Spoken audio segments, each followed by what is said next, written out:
આજ કોઈ આવે ને કાલ કોઈ જાય, એને સંસારનું ચક્ર કહેવાય.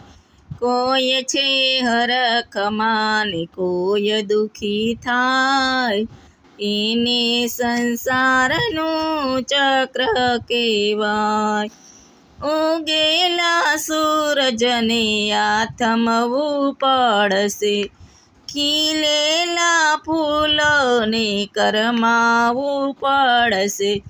જન્મ મરણ બે અદલ બદલ થાય, એને સંસારનું ચક્ર કહેવાય.